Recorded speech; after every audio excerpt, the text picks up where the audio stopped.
criteria that you can use when identifying, is this a good problem to build a business solution to? The first is they liked me. They said, like, look, we like you, but we don't like your idea. So we want to talk to you again in a week.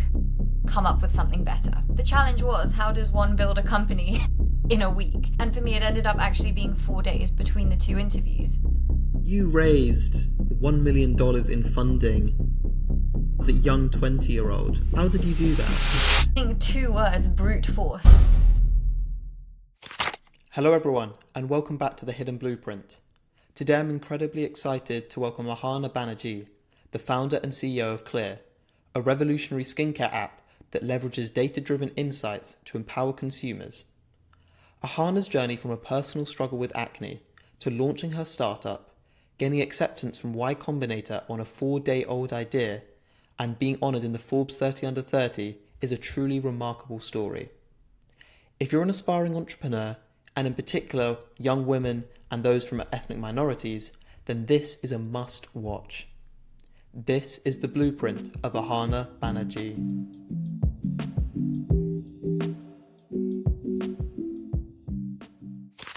You have an incredibly inspiring journey for many entrepreneurs, particularly in the way that you turned a personal problem, your experience with acne, into the foundation for Clear. When did this entrepreneurial spark first begin? You know, I wish that I could say I was a born entrepreneur, but that wouldn't be the truth. For me, entrepreneurship was something that I stumbled upon at the age of 20, actually. Growing up, I thought that I would be a physicist, and that kind of stemmed from a deeper place of wanting to have some sort of impact. And in my childhood, I lived in different countries. I did most of my growing up in the UK, but at the age of 14 moved to India, and the age of 16 moved to Singapore. And I think having all of these vastly different life experiences as a child, as a teenager, just really opened my eyes up to the world around me. It made me very grateful for the education I'd received, and impact was sort of at the core of what I wanted to do. But as I said, at the time, I thought that would be through science, through academia. I ended up studying physics at Imperial College London, which, you know, I was really excited to start my degree. It was exactly on track, sort of as far as my larger career plan went. But at that point, I didn't really know about the realities of a career. I think all I knew at that point is I loved physics and I found it very intellectually satisfying. But I hadn't given too much thought into, you know, what skills does this job involve, and what are the timescales, and how much of your work do you actually see the impact of? And the more that I learned about it, the less I felt that that's what would fit me best. So for me, it was really an attempt to just try and figure out, well, if it's not physics, what is it? And I felt like I had this responsibility, having been given such a great education and so many opportunities as far as my, you know, my academics went, that I had to do something using my education to have some sort of positive impact. And so it was really just after a lot of exploration, proactively applying for any and every internship while at uni. I first started doing internships in software engineering, then into investment banking, then consulting. I was applying to hedge funds as well, asset managers, literally everything. I got a cold message on LinkedIn one day from a guy that had started a startup, and he was looking for somebody who had my skill set to join him. And it was just by chance, by me saying yes to his random LinkedIn messaging and random proposition, that I stumbled upon entrepreneurship. And for me, that was a real turning point, where it was the first job that I did that I completely fell in love with. Both selfishly, it felt like it was the first job where I could use my technical skill set. I'd be writing code some days, you know, I'd be doing the data science some days. But on other days, I'd be running events, I'd be thinking about the strategy and the business side as well. And I absolutely just loved that I got to learn about everything. But also from an impact perspective, it was the first job that I did where I could very directly see how my work, my skills, my education did something to help somebody else. And that was a feeling that I found really hard to find in anything else.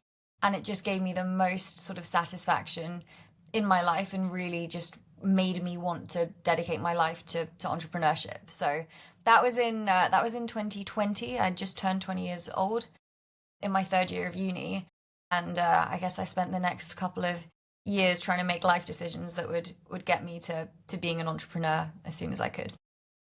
Yeah, I think that's definitely one of the biggest ones that you see with a lot of entrepreneurs in trying to see how their skill set and the work that they do can directly benefit other people. I mean, in large organizations, there's often that feeling of not being associated with the final product or with the final service. Actually being in that environment and being able to see the tangible effects that your work had, I'm sure then gave you the confidence and gave you that motivation to go and do what you've done with Clear, which so obviously does have a benefit on people's final sort of situation. You're actually solving a real tangible problem. I wanted to go a little bit into Clear now. For our audience, could you explain what Clear is? Yeah, absolutely. So Clear is a beauty tech company, and we help people figure out which skincare products to use and whether they're actually working. We do this with a free mobile app that works very similar to a period tracker or a diet tracker, except it's a skincare tracker. So users log the products that they're using, any medications that they take, and then they take progress selfies. We then analyze how your skin changes in those selfies, accounting for parameters like your skin type, your skin concerns, your skin color, because that also matters. When it comes to skincare recommendations, we look at the products you're using, the ingredients in those products, and all of that feeds into our own algorithm to make unbiased recommendations for you, the consumer. So no brand can ever pay us to promote a product. We're really just using data and science and the power of community to make these recommendations.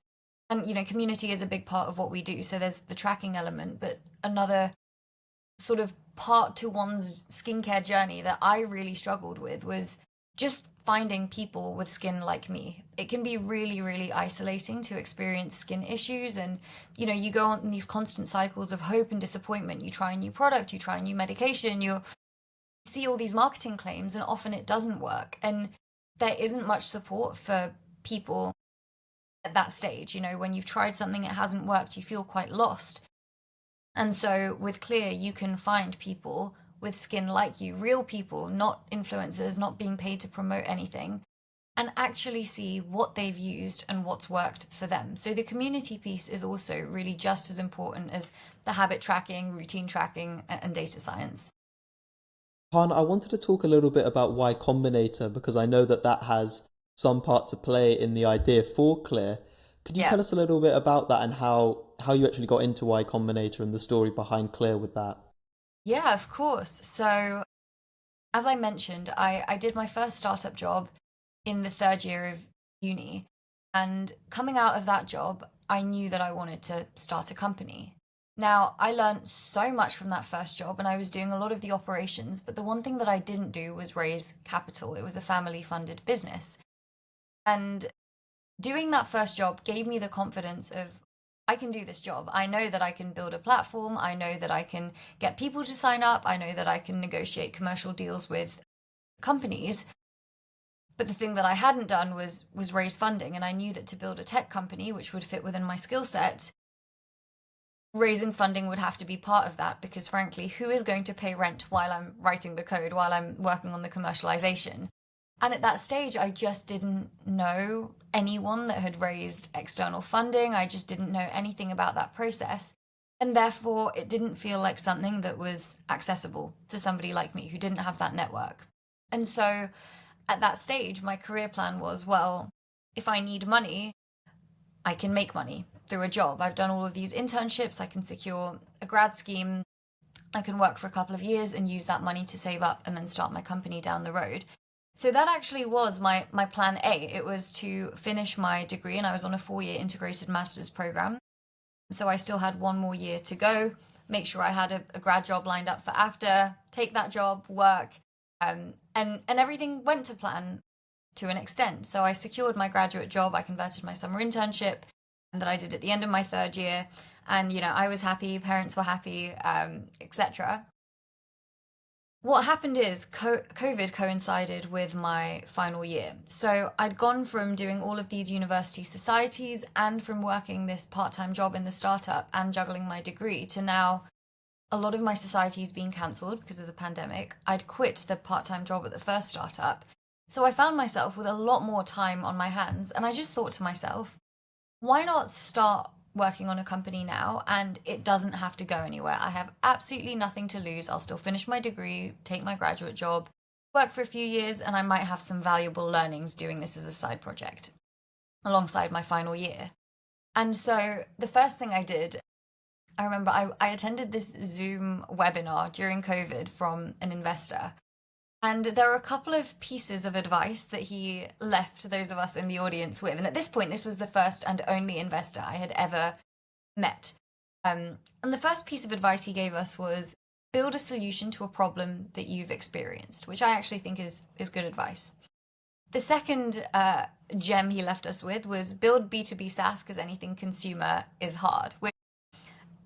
Building a consumer business, I see where he's coming from, and our business model is actually more B2B, which we can get into in a little bit. But okay, fine, like business to business, understood.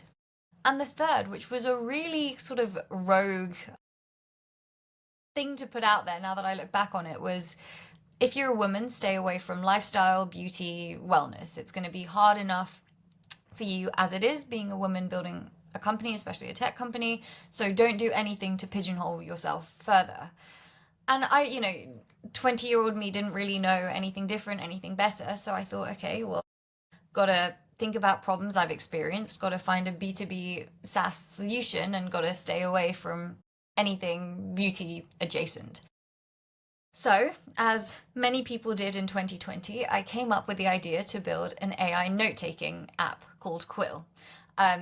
And I started working on Quill, and about 2 weeks into Quill, at this point I basically just had a name and a logo, I started looking up funding opportunities. And this was more of just a learning experience than anything else. So it was as going to Google and just typing in like how to get funding for startups.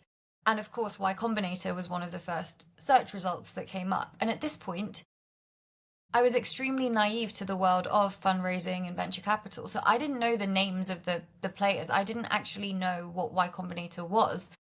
But then when I saw their website, it looked a bit more legitimate to some of the other shady places that I shared the pitch deck and other pieces of information to.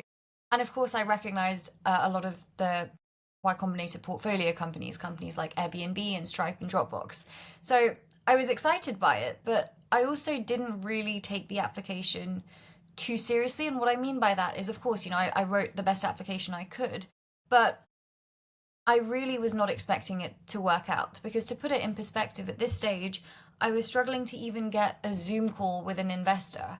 The world of fundraising is so relationship driven that if you don't have a warm introduction to someone, it's very difficult to even get a meeting. And at that stage, I had no personal brand, I had no real credibility to show for myself, and I had no connections. And so that's why I just put myself forward for basically any and every funding opportunity. And to me, Y Combinator was just one of them.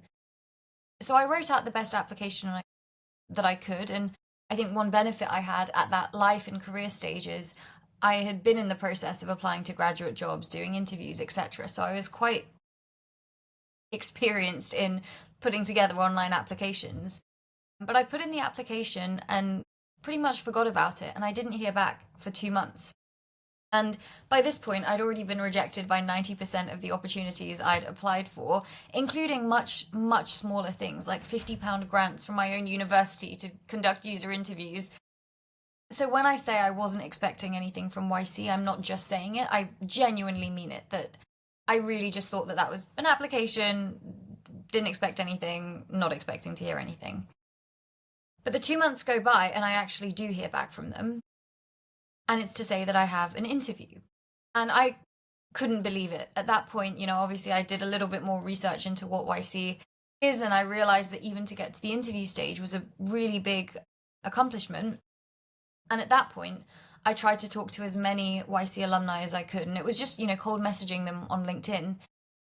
And I'm still, I look back, and I think a common thread throughout my entrepreneurial journey is just kindness from strangers, people that don't owe you anything but just want to help. And so a lot of the alumni were really receptive and happy to help with mock interviews and sharing their YC experiences. And so what I realized from that interview prep that I did was I just needed to launch a product and show traction. Above and beyond anything, YC just want to see that you're building something that people want. And the best way to demonstrate that is to show a product and show some traction.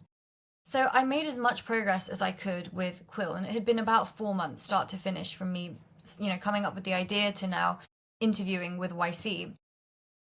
And I'd made some progress, but deep down, I had several major insecurities about my application with Quill. The first one was that the product itself was not very good. As I said, it was an AI note taker. The first step to taking notes is the actual transcription, and the voice to text part was trained on an American speaking data set, which meant that in my accent, it didn't work. So in all of my user demos, I would say, hi, I'm Ahana, it's nice to meet you. I'm going to show you how this tool works. We're just going to press start. And then we're just going to talk totally normally, and it's going to transcribe all of our notes. And then they'd look, because these were, again, strangers I was messaging on LinkedIn to do these user demos with. They'd look at me like I was a psychopath, just like, what has happened to this girl? Like, why is she talking like this all of a sudden? But I had to for the tech to actually work. I was petrified if YC asked to see a demo. I was like, do I just pretend I'm American? Do I just say I went to international schools? Like, I didn't know what to do. And I just thought there's no way that like real companies are built like this either.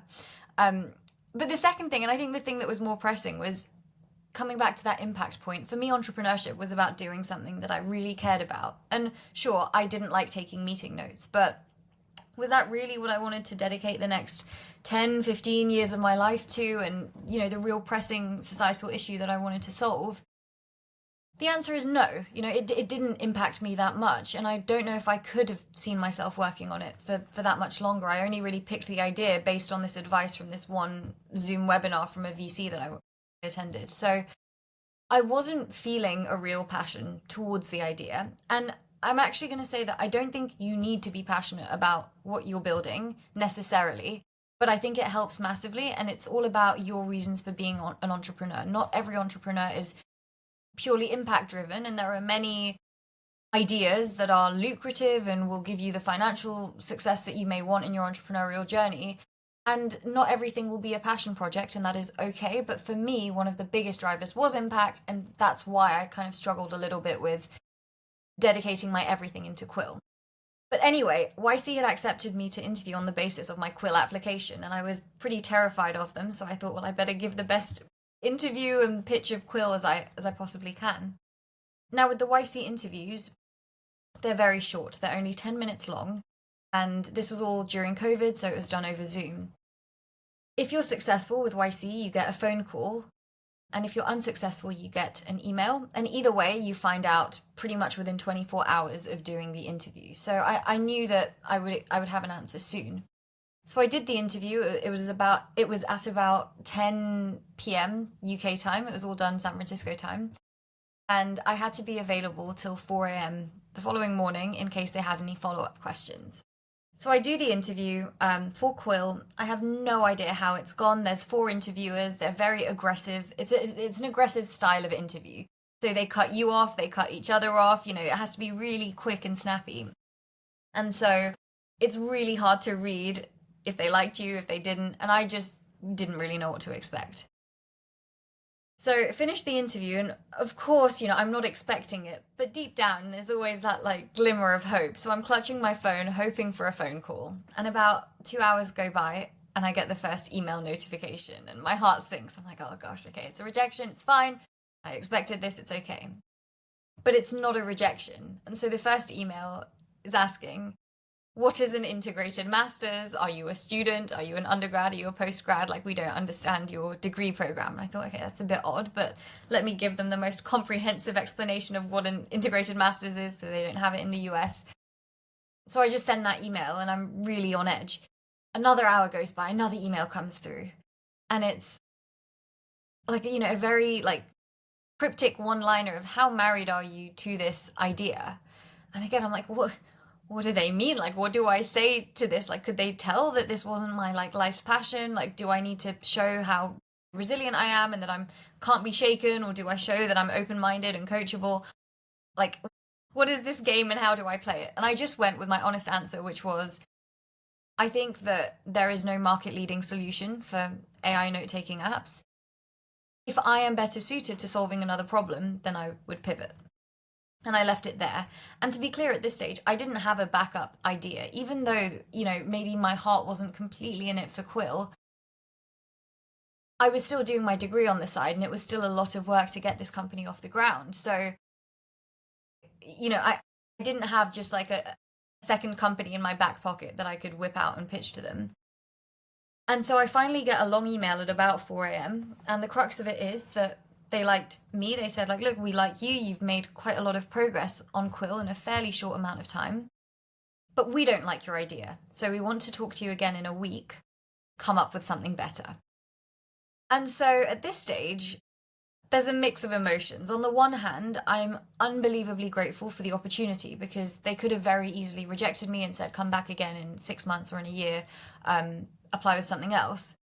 But they were keen to give me the opportunity, and they recognized the traction that I could prove in a short amount of time. The challenge was, how does one build a company in a week? And for me, it ended up actually being 4 days between the two interviews. And I really just tried to think to myself, what have I learned from the two startups that I've worked on, from Quill and from the previous startup that I worked on in my third year? And I think one of the big things for me was, I liked that piece of advice of build a solution to a problem you've experienced. And not just from a passion or a motivation perspective, but even from a competitive advantage perspective. When you deeply understand a problem, it makes it easier to do user interviews, to know how to reach that target market. And for me, there was the impact and the motivation point as well. So I started just by thinking, what problems do I understand well? But the second criteria that I used that I didn't have with Quill is, and what solution can I build better than anybody else? Because I was not the best person to build an AI note taker. So when thinking about all of these problems that I had in my life, my skin issues were a big one of them. And as I mentioned at the start, I'd moved around different countries growing up. I'd see different dermatologists. They wouldn't have my records. So I would resort to keeping these Excel spreadsheets of what I was using. I would have Google folders with how my skin looked. And I just thought to myself, I have an app to track my period. I have an app to track my diet. Why don't I have an app to track my skincare routine? And why am I getting advice from nameless, faceless strangers on Reddit when it comes to my skincare recommendations? So the vision, or what I pitched to Clear when it was a 4-day-old idea, was very much the same mission that we're solving now, which is help people figure out which products to use and whether they're actually working. And in that 4-day period, I ended up doing 60 in-depth case study interviews with these nameless, faceless strangers on Reddit, to really just understand their user journeys, their skin troubles, what solutions they'd tried. And I ended up building a waitlist, got around 300 signups, and on the night of the second interview, put together a very quick sort of MVP prototype and squeezed in 4 user demos as well. And so in that 4-day period, I felt that I had already learnt more and made more progress on what is now Clear than I had in the 4 months prior of working on Quill. And so then I had my second interview with YC. I hadn't slept in a week, and it was also my last week of term at uni, so everything was happening at the same time. I did the second interview. It was different to the first in the sense that it went on for a full hour. It ended very abruptly. And the interviewer was just like, okay, batch starts in 2 weeks, incorporate a company in the US, open a bank account, leave your degree. Any questions? See you then. And so, of course, I was in a state of being dazed and confused. And my first question was, are you sure? And the second question was, do I build the meeting notes thing I applied with, or this skincare idea? And I was met with the response of, well, it's your company, figure it out. And that's really how my entrepreneurial journey started. I mean, it's an incredibly unique story getting in on a 4-day-old idea. I mean, certainly one that I don't think you hear every day, and I'm not sure there'll be many other stories throughout history like that. But I do think it's rather important to note, and I think it's rather underlying factor of creating something that is a genuine problem for yourself, being able to identify something that you have personally struggled with, as you mentioned with the skincare. For maybe an aspiring entrepreneur out there, what advice would you give to them in terms of being able to identify a problem, whether that be something that they've personally experienced or whether something that they maybe see other people experiencing so that they can launch their business off the back of that, sort of like what you did with Clear? Yeah, it's a great question. And I think that there's a couple of criteria that you can use when identifying, is this a good problem to build a business solution to? The first is problems that people experience often. So it's on people's minds often. It's something that, ideally just time-wise happens consistently. And the second thing is problems that people invest either a lot of time or money in finding ways to solve already. And this applies to both consumer or B2B, but what problems are there and what solutions are there, and are people trying them, or are there solutions that nobody is trying? Because that's an indication of, well, maybe it's not a pressing enough problem for people to invest the time into a solution. So I think these are kind of just the high level things to look at. Is it a problem that is pressing enough that people already invest time and money into solving, and there just isn't a good enough solution? And is this something that people experience frequently enough and kind of understand well enough? If it's a super specific problem that affects very few people very rarely, the market size is going to be too small. But if it's something that people experience quite often and it affects a large enough cohort of society, then you know that you won't be constrained by the market size. And then I think it's an added bonus if you do understand the problem well. But as I mentioned, I don't think that you have to. I don't think that that's a prerequisite. It helped me, but you know, there's many ways to go about building a business, and I think on that point it's much more about having your own self-awareness of what drives you. And as I said, for me, impact, passion does drive me, and I knew that, which is why for me that was an added criteria. But as long as you're solving a big enough problem that annoys people enough that they are looking for solutions, that's normally a great place to start. Definitely fantastic advice. And I wanted to go a little bit more into the YC story because it seemed like in that 4-day period, you did the quintessential sort of playbook of what entrepreneurs, should do. You found a problem that was meaningful to yourself and was meaningful to many people. There was a big market for it, but also the validation of the idea. A lot of entrepreneurs will spend time, effort, months, maybe even years building something to finally get it out into the market and then realize that no one wants it. They were building something for themselves, they got romanticized with the idea. But within that 4-day period, you validated the idea, you got people to sign up. How important would you say that is for entrepreneurs? Validating the idea, getting people to sign up to ensure that you're not building something that no one's going to want? I think it's the most important. I think there's a saying that ideas are cheap, and I totally agree with that. Anybody can come up with an idea. Anyone can be the ideas guy. The challenge of entrepreneurship and building a company is actually building the business, making that idea come to life and building something that people want, which is kind of the YC mantra of, talk to users, write code, build something people want. And so I think one of the mistakes that I made with Quill was actually that I didn't talk to enough people. And I really sort of indexed too heavily on, this is a problem that I've experienced. I hated taking meeting notes on my internship, so I already understand this problem. And I found that it was a challenge when I went to try and sell the product that I'd built, that there were many things that I'd overlooked. I hadn't really considered the go-to-market because it was very different selling an AI note taker to a student taking lecture notes versus a junior banker in an investment bank versus a product manager running their daily stand-ups. And so, I think for me, that was a huge learning from the first or the second company that I worked on. And so I was very, very, very diligent in my validation process for Clear, to the extent that I ran it a bit like a science experiment. So what I did is I started with the problem. And as I've said, problem was people don't know which products to use and whether they're working.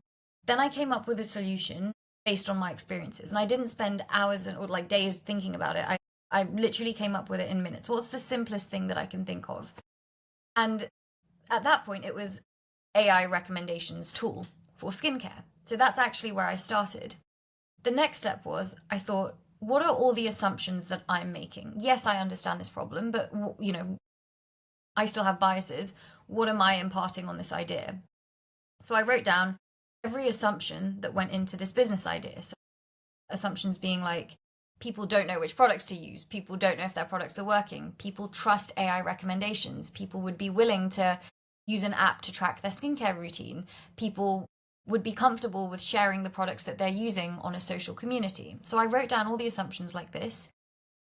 Then I created a 2x2 matrix. One axis was how confident am I in this assumption? And the other was how impactful is this assumption? So if this assumption is not true, how likely is it to destroy this business idea?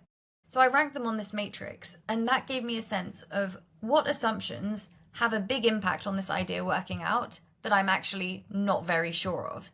And that then helped me prioritize what to talk about in the user interviews. Because I think, there's also this talk about user interviews, talking to customers, but you need to know what to talk about, and how you can conduct these user interviews has a huge impact on the end result of your company and your validation process.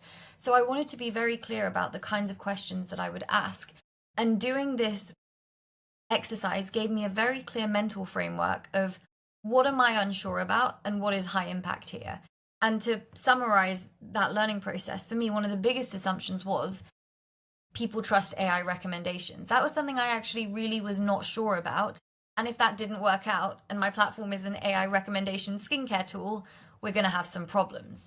And so when going into these user interviews, and I made sure that they were with real people from these Facebook groups, Reddit threads, not just friends and family, because that's another whole side of it, that you're unlikely to get honest, unbiased answers from people in your life. They'll just want to tell you it's a good idea because they love and care about you. And that's not helpful when it comes to validating a business idea. You really need to think about who is the target customer, how do I reach them, and how do I conduct these conversations. So for me, I'd spent years and years and years on these online Facebook groups and Reddit threads, engaging with different skincare communities. And that was my hunting ground, so to speak, of those initial customers. So I set up these interviews, and I would ask non-leading questions that would answer or that would validate or invalidate these assumptions that I'd written down. So I wouldn't ever ask, hi Bruno, do you trust AI recommendations for skincare? I would ask, about things that you're interested in. And then I would ask, how do you buy things? Let's say you're interested in hair products. Tell me about the last hair product you bought. How did you hear about it? What are the factors that influence you when buying a product? And I would kind of just go more deeper into the psychology and ask open-ended questions, and ideally do less of the talking. It should be about you to do the talking so that I can also discover the unknown unknowns. There are some things I probably wouldn't have even thought to ask that I will discover by keeping the conversation open-ended. So I would do these interviews. I would sort of figure out what the key insights were, whether I'd validated or invalidated an assumption. And if I had invalidated a key assumption that went into the business, I would tweak the idea. So to, again, use the very tangible example of building Clear, I came to the conclusion that on its own, people do not trust AI recommendations. That is not a part of the existing skincare buying user journey. And instead, it's very community driven. What was coming up again and again and again in my interviews is, I have this friend that's really into skincare, or I saw an influencer, or I saw it on this Facebook group, or, I had a friend of a friend, or I follow this content creator. It was all an intrinsically social behavior, but there was this underlying desire to see what people with skin like you were actually using.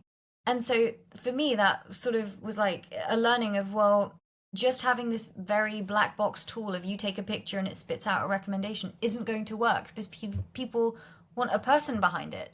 So how do I implement that into the idea? Which is why I then sort of tweak the idea within that very short time period of, well, okay, it's clear people want to track their routines, but for the recommendations, why not just let people filter by skin type, skin concern, find someone with skin like them, and just see what they're using, look into their diaries. And that, in fact, was Clear version 0, the first version of the app that I launched to the App Store. And of course, you iterate, and you have to launch something soon to kind of be able to get real insights. But I continued doing this user interview process until I wasn't learning anything new from my interviews. I wasn't validating anything further. I wasn't invalidating anything further.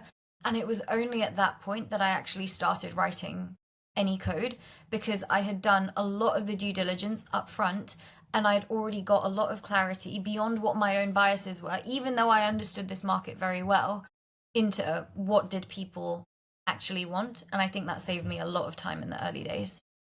Yeah, I think it's definitely a very important thing for young entrepreneurs to bear in mind. I mean, so many people operate within a vacuum, they create this product that they don't want.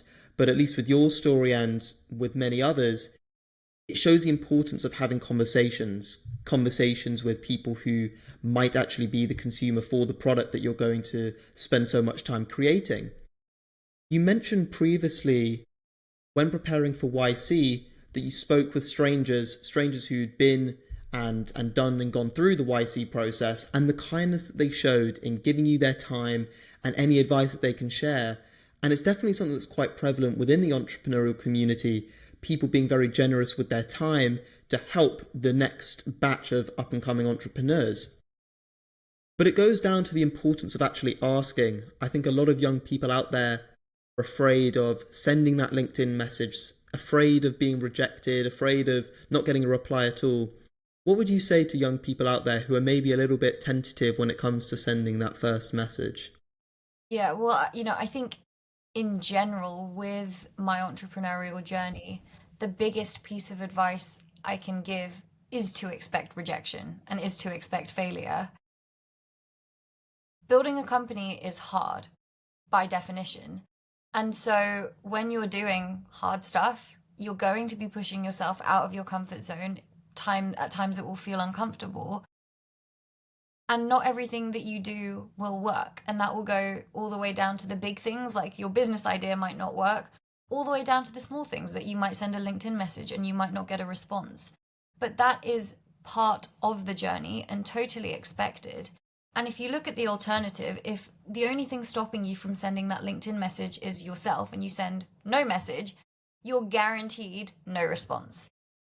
All that you can control is your actions. You can never control anybody else's actions. So as long as you put yourself forward, you apply to those funding opportunities, you send out those LinkedIn messages, you chase partnerships, you can never control if that's going to work or not, but you can control the effort that you put in, the pitch that you tell. And that's really what you should be focusing on, because the rejection and failure is inevitable. Behind every success that I have ever had, whether it was entrepreneurial or just more broadly career related with internships, etc., you see that one internship on my LinkedIn, you see my, Morgan Stanley Spring Week. What you don't see is the 100 other Spring Week applications I did and the 99 rejections that I got. And I got that one acceptance. And that one acceptance was all I needed. You see the Y-Combinator funding in my story for Clear, but what you don't see is the other 200 pitches that I did that I didn't get. I think it's really worth noting that I think the difference between people that succeed and don't in this field of entrepreneurship is those that are resilient and can take the rejection and failure. And don't get me wrong, it's never a nice feeling. I'm not saying that I celebrate every time I get rejected from something or someone doesn't respond to my cold message. I don't throw a party. It still feels bad. But I view it as a sign of I'm trying to do something hard. I should expect it to be hard. And I've chosen this path. There were, other life and career decisions I could have made where I wasn't building a company. I didn't have to push myself, but I actually want to learn and I want to grow. And part of that will come from experiencing failures and rejection.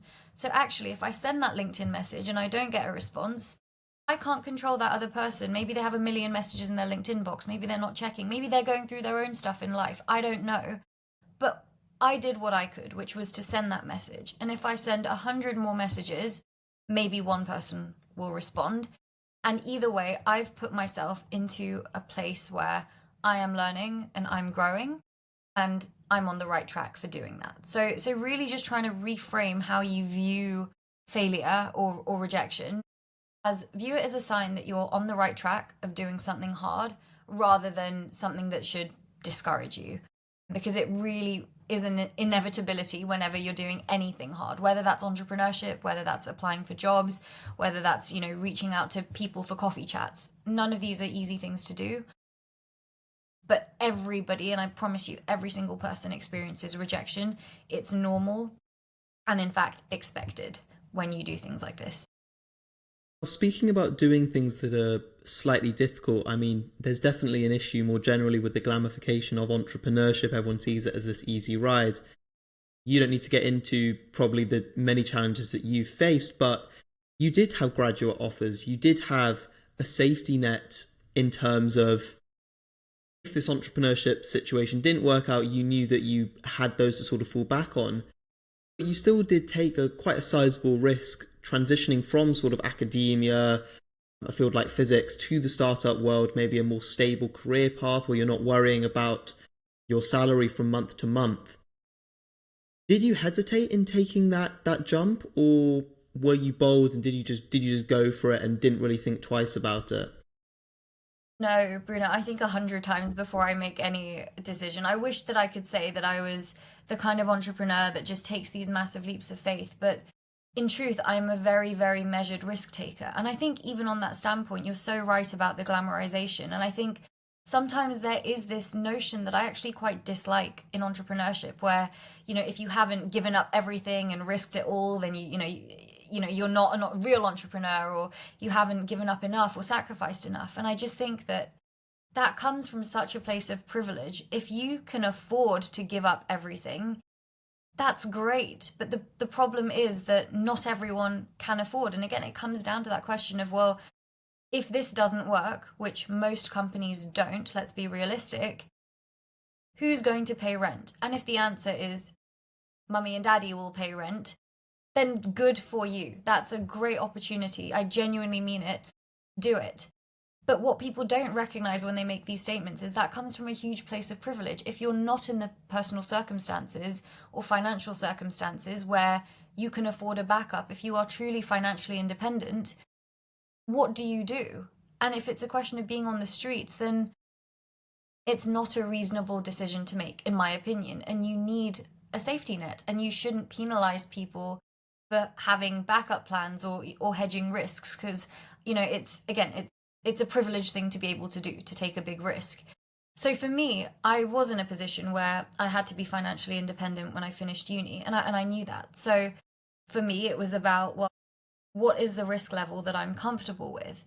And I mentioned to you that I'd secured graduate jobs when I graduated, and I'll mention specifically, although I converted my summer internship and I secured that, I continued applying for graduate schemes, which sounds a bit greedy and naughty, but actually played a very important role in this story. So I had two very, very good graduate job offers. And when I got the YC funding, that was contingent on dropping out of my degree. Now, I was on this integrated master's program, and I had very strategically kept my university in the loop about what was going on, so that I knew that if I dropped out in my fourth year, I could get at least a bachelor's degree, because it would have been a huge risk to leave my degree in the fourth year with no qualifications, and you don't by default get a bachelor's after 3 years.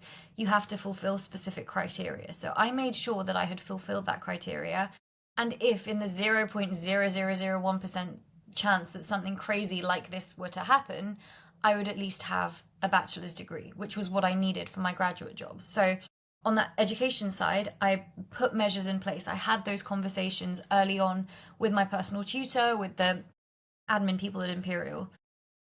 On the graduate job front, most graduate jobs don't hold offers for people. But I played a bit of a game. And this is again where I say that I had to put myself in a situation where I was comfortable with the risk that I was taking. And so I went to one of the companies, and I said, look, I really want to join your company, but I've been given this opportunity of a lifetime with YC. And if it doesn't work out, I would love to join you guys. But I actually have an offer from somewhere else as well, and they're willing to defer it. But I really want to join you, so could you defer my offer as well?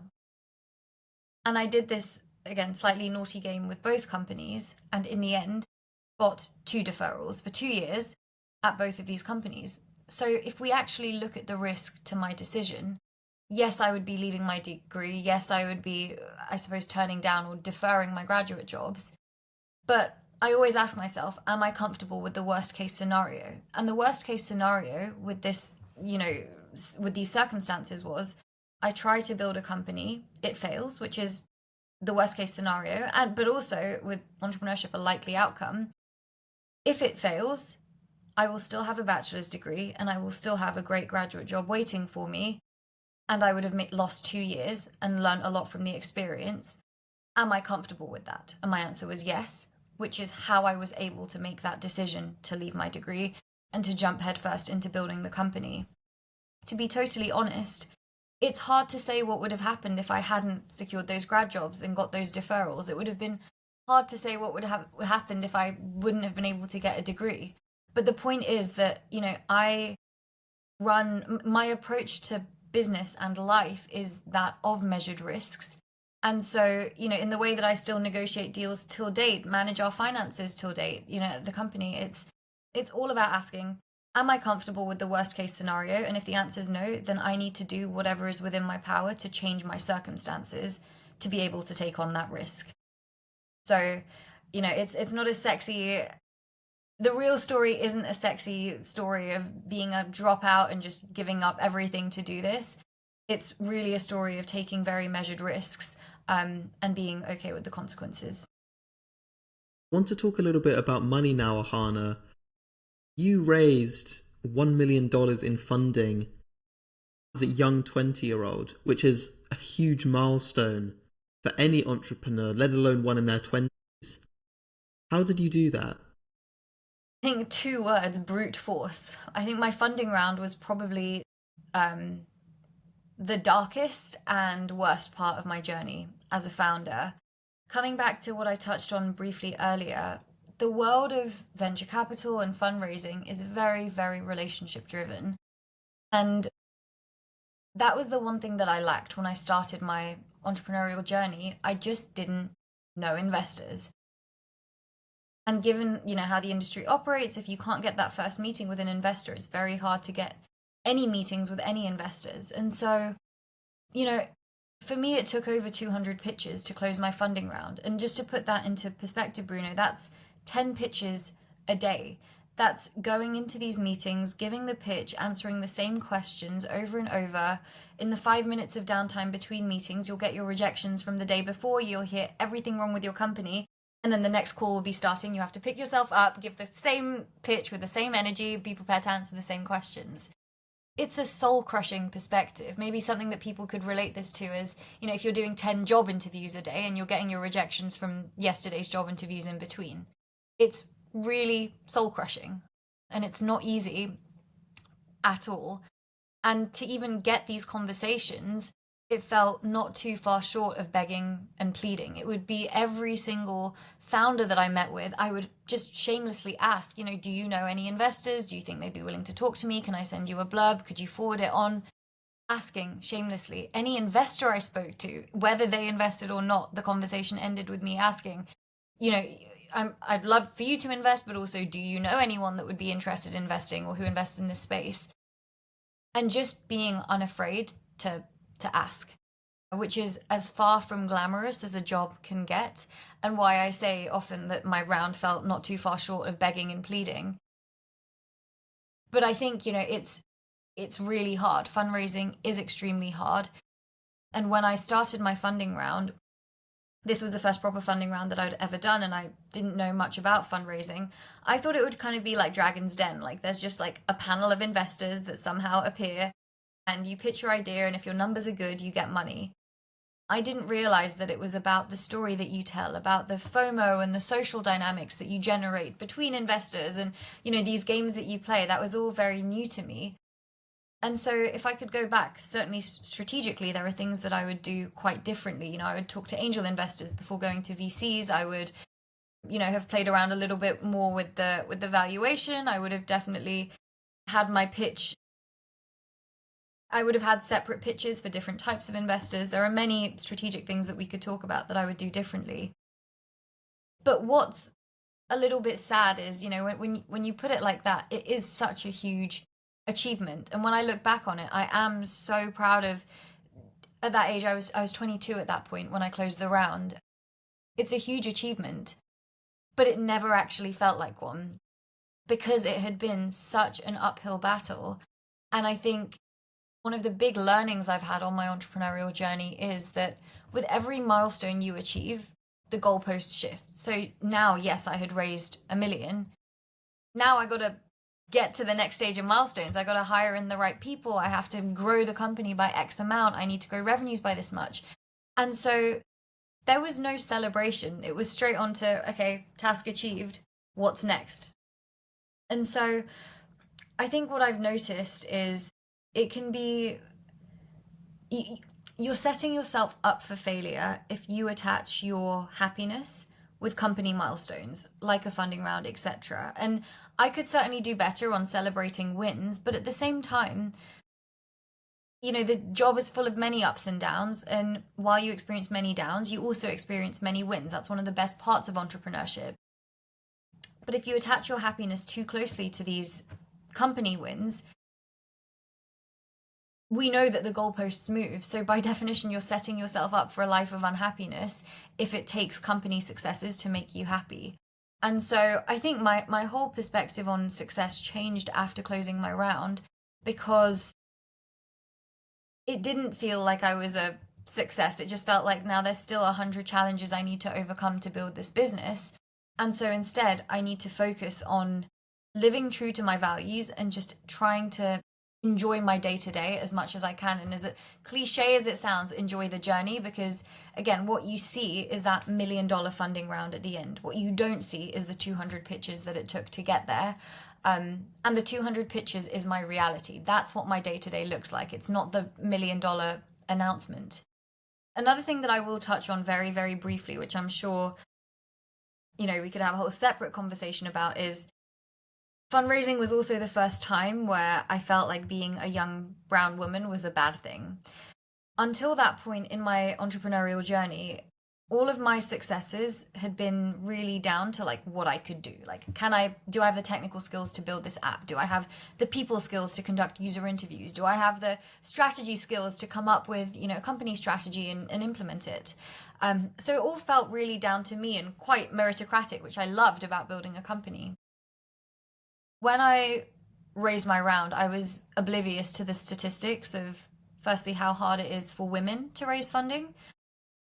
When I raised in 2021, about 2% of VC funding went to female founders, and that number went down the following year. When you look at female founders of color, that number is in the 0.0%. And when you look at 22-year-old female founders of color, I don't know what the statistics are, but it's not looking good, I'll put it that way. And in a way, I'm glad I didn't know what these statistics were, because it's hugely depressing and very deterring for people like me.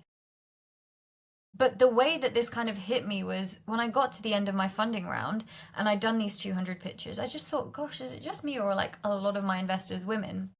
And I went through my tracker that I had for all my investor meetings, and I just added a column for the gender of the investor that I was talking to, just out of interest. And it turns out that of all the meetings I did, about 75% were with male investors, which is roughly expected. There's a lot more male investors than female investors. In terms of the number of investors on my cap table, over 80% are female.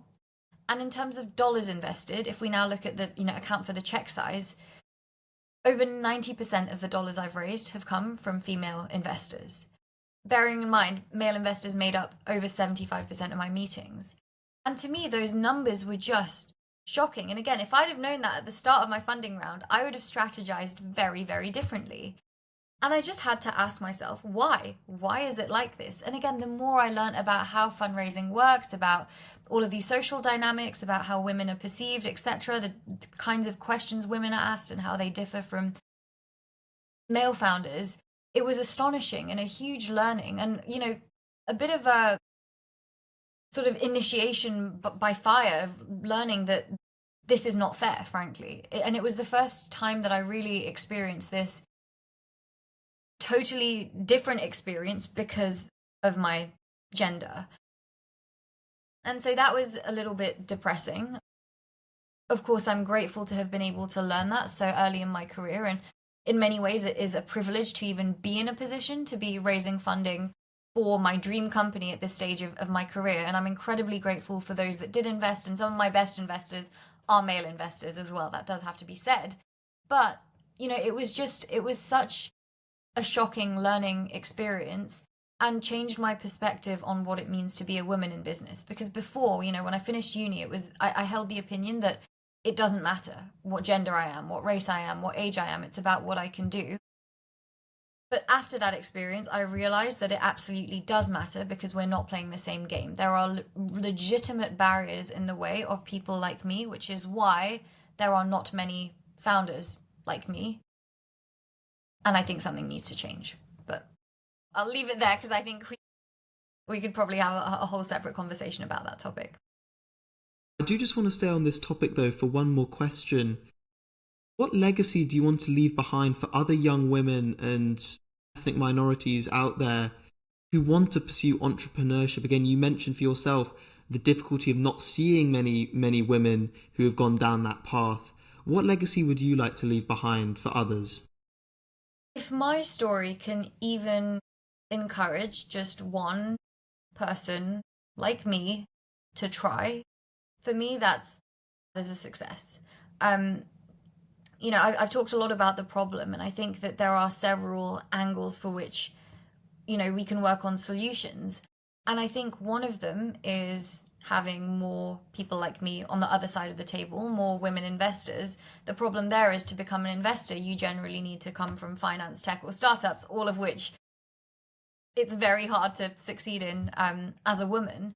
And so just by showing up, just by being a female founder, just by being a woman in finance, a woman in tech, a woman in a field that is traditionally male dominated, you are doing your part, because when you are successful, you will be the one giving back and helping people and solving the problem. But the second thing is to do with unconscious biases.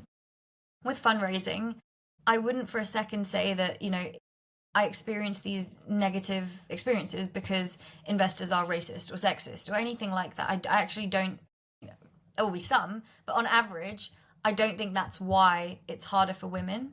It's much more to do with the unconscious biases. So just by showing an investor, what does a founder look like? What does a technical founder look like?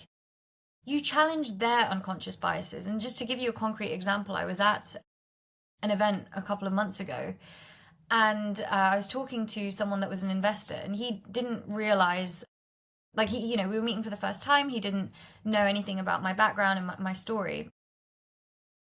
And we're talking, and, he looked quite taken aback. He's like, but you don't look like someone who studied physics.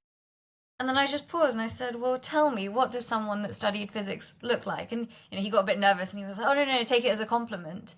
And I said, no, let's talk about this. Because what this actually means is, in rooms like this, when you are a woman, and let's say in this case you have a deep tech investor that wants to talk to people with a STEM background, the only reason he assumed that I didn't have that was because of my gender, or because I didn't look like a physicist. And so just by challenging the person on the other side of the table's beliefs of, okay, what does a physicist look like? What does a woman in tech look like? You are doing your part just by showing up. Even if that investor does not invest, it subtly questions their beliefs and their exposure to what the norms are. And because unconscious bias plays such a large role in these problems, just by being there, whether you succeed with that specific deal or transaction or not, just by trying, you're making a difference, and you are helping, hopefully, your own company, but also other people like you. So, I think, as I said, for me, if by sharing my failures and my rejections and just the honest truth that it's not fun, and acknowledging that it's not fair either, you do have to work twice as hard, 10 times as hard if you look at the statistics, to raise funding. It's not going to be easy, but at least in my view, nothing of impact is going to be easy. Otherwise, everyone would be doing it. So if your goal in life is to make a difference, whether that's building your company or how you're building it and what you stand for as a female founder or an ethnic minority, then, just by trying, you are making a difference. Just by persevering, you are making a difference. And you should expect it to be hard, but it doesn't mean that it's impossible. Anna, thank you so much. It's been a real honor talking to you today. We do actually have a closing tradition here on the podcast where we ask you if you could go back and give one piece of advice to your 16-year-old self, what would that piece of advice be? I think it would be what I've already harped on about a lot today, which is not to be afraid of rejection and failure. And to give credit to my younger self, I have always been quite good in the face of adversity and I've always put myself out there and tried things. But I certainly let the rejections get to me more personally when I was younger. And now I've experienced such an overwhelming amount of rejection in life that I'm completely numb to it. And so I would really just tell my younger self that you're ambitious, you work hard, you want great things.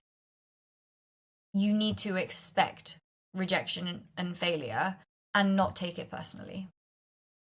Anna, thank you so much. Your story is truly inspirational, not only for young aspiring entrepreneurs, but young women and young people from ethnic minorities, I'm sure, all around the world. And again, the story about getting into YC on a 4-day-old idea is truly remarkable. So thank you so much for taking the time to share your story with our audience. Thank you, Bruno. It's been a pleasure talking to you. And as I said, if I can encourage even one person to try and build the company of their dreams, then for me, that's a success.